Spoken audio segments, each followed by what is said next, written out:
called in? Tupac? Tupac called in? You funny. That wasn't Ray J. You can't be serious. That wasn't Ray J. That wasn't him. That wasn't Willie Norwood Jr. That wasn't him. That wasn't Brandy brother. So that wasn't Mo to the E to the that little nigga from that show. That wasn't that nigga, man. So he called. He called to the morning show today, and obviously you heard what happened, man. We just want to hear your side of the story, man. I mean, really, like, this is not no big thing to me. You know what I'm saying? Like, it is what it is at this point. This is more a war on drugs than a war between Ray J and me. You know what I'm saying? This nigga is high and coked up or on pills, and his rant. I heard this hilarious to me. First and foremost, joke to me. Like, it's not. I'm taking it serious on the side of where he thinks that that he should do that too, but I'm laughing at his whole character. Like, there's nobody that believes Ray J is gangster to that point unless he's gonna prove it. So at this point now, he's gonna have to prove all of this funny that he was saying on World Star. I mean, on the Breakfast Club. But what really happened is, I'm sure people seen on Twitter. You know what I'm saying? We had some fun with him. Floyd had a 24/7. Show for the fight. You know what I'm saying? I guess Ray J was on the show. Right. And on the show, Floyd goes, I'm about to have a concert in my living room. You know what I'm saying? So from there, the camera cuts to Ray J singing on a piano, singing, and the shit was just funny to me. You know what I'm saying? I made a couple jokes about it on Twitter. You know what I'm saying? And, I guess people on Twitter have fun with it. That's what Twitter does. They have fun with shit. So they had fun with it. Now, I came to Vegas for the fight. I went to, Diddy had a dinner. Diddy had a dinner I was there. Palms. You know what I mean? You was there, right? You were there. Right. All right, okay. So Ray J comes to the dinner. Ray J pops up at the dinner, and, when Ray J came in, he like, oh, Fab, you got me on Twitter. We laughed about it. We joked about it. Kevin Hart was there. Diddy was there. These are all people who are all in this situation. They know exactly what's going on. You were there, DJ Clue. You're the guy who can squash this. The negotiator. Supposedly said. I know that's your man. I know.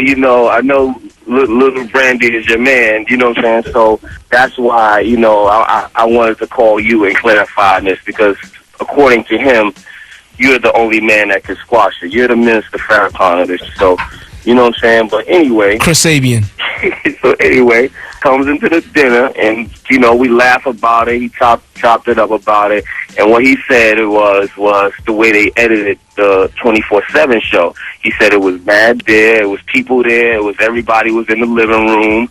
It still was funny. We still were joking, and we still were telling them don't do any concerts in their living room, and don't do any shows in people's basements. You know what I mean? Like, that's not where we want to see his career go. You know what I'm saying? So we all laughed about that, joked about it. He was cool. He sat down. He ate some chicken. You know what I'm saying? Everything was cool. Everything water under the bridge. I have a show here at the Palms with Jenny the Kiss and Styles P. And I see him, and he's like, yo, we gonna come down to the show later. Everything's cool. I'm like, shit, cool. I'll see you at the show. Whatever. We get to dinner. I went to dinner before the show. I see Kevin Hart. He said, yo, I just seen Ray J.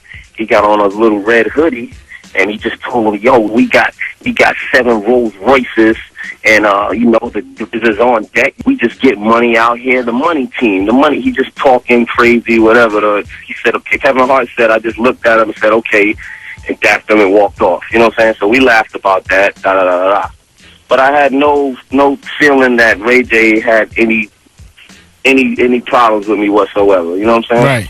So we go to the show. I'm walking down the hallway to the show. I see Kiss. Say what's up to Kiss.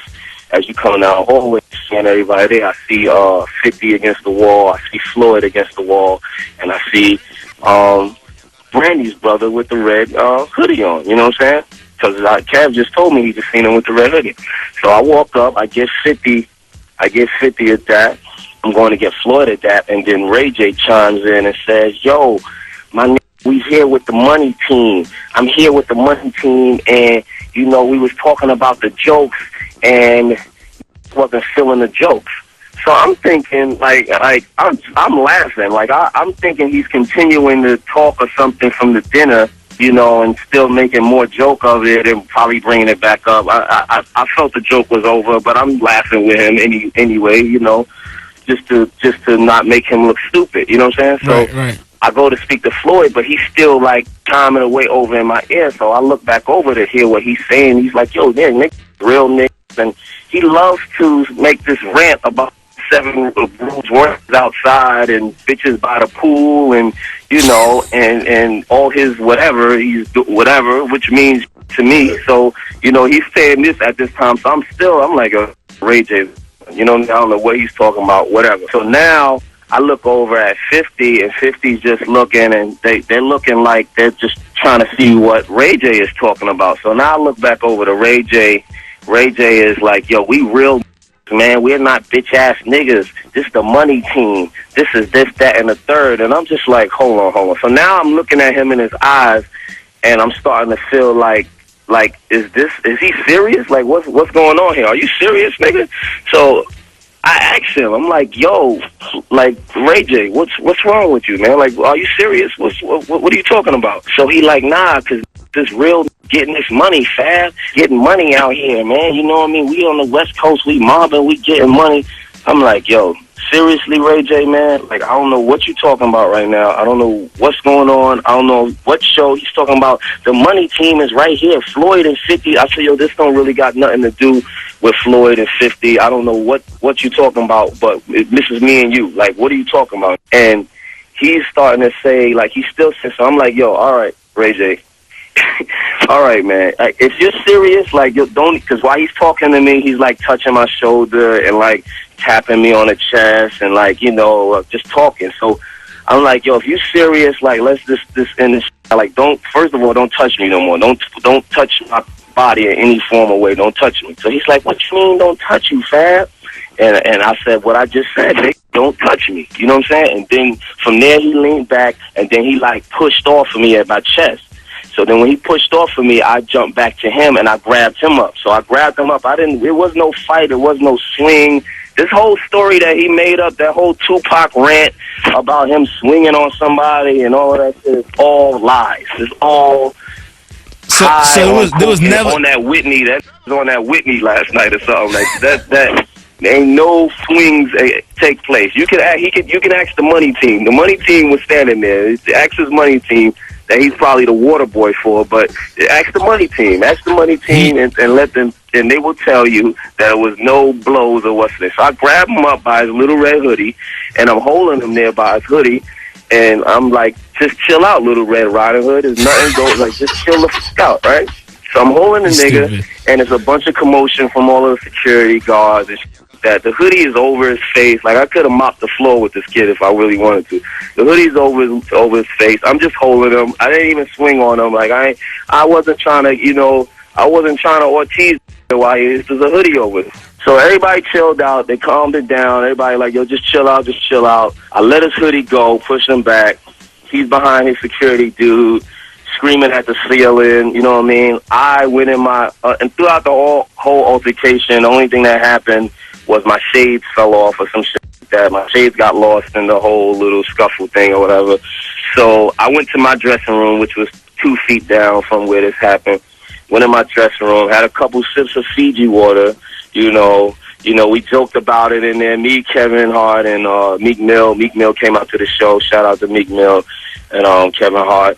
You know what I'm saying? We joked about it for a little bit. I went on stage maybe about 10 minutes after that, did my show. I actually did a show with no shades on. I didn't. The was crowd crazy. didn't even know none of that happened. But I never performed without my shades. Yeah, so I was crazy. Just that I didn't have no shades, I just performed. So if anybody wanted, he told the Breakfast Club that my face is f***ed up and my there's nothing wrong with my face unless I got a great plastic surgeon who worked in the last hour or so, who can work in that quick of time. There's nothing wrong with my face. You know what I'm saying? He didn't swing. It's not happening. Ray J is not swinging. And that's in the same sentence don't even sound right. So the interview was very entertaining, and he sounded like he didn't sound believable, but it sounded good. It was funny. I woke up to it. It was very funny. He said a couple gay funny things in there. I'm not even going to even I didn't drop your top. Pause. That's not no dropping no top anywhere. None of that happened. I don't know what kind of niggas you roll with that say that rape and all that, but they're not raping anybody over here on this side. and it's just a big story that he's I don't know. Up until this point, Ray J was an associate of mine in the industry. I know him and his sister and never really had a problem with him. I didn't have a problem with him when I seen him. I don't know if this was fueled by him trying to prove himself for the money team. But, the real story is that you can't, there's cool niggas and there's real, and you can't mix them with lame. You know what I'm saying? And that's where this got to stop. Like, you got to stop. I don't want to be around no lame no more. Like, I don't want them even around me. You know what I'm saying? There's the cool niggas, the real niggas, and the lame niggas. I don't care if you got money.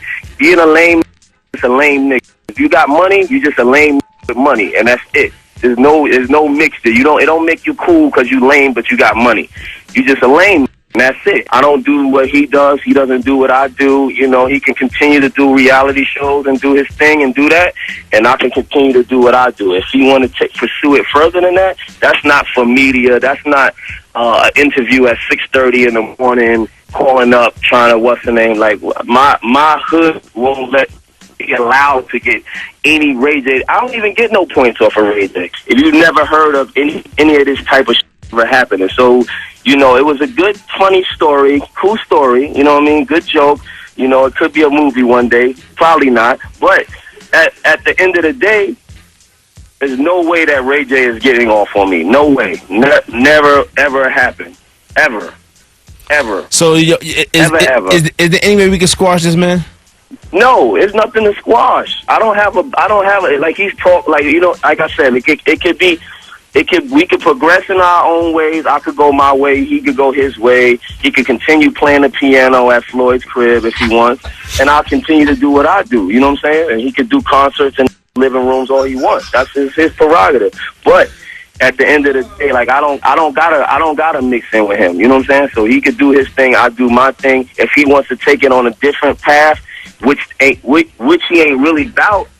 But if he want to take it, if he want to go there, then it could go there. But it won't go there through the media. It's already amplified on Twitter and on radio about people have heard his little story. Like I was not going to pay this attention, but I don't want people in the back of their mind thinking maybe I'm being silent because Ray J actually. There's some smart people in the world that don't believe this whole little story, but there's some people that don't know. So I had to speak on it, but it's nothing to squash. You know what I mean? I know you're.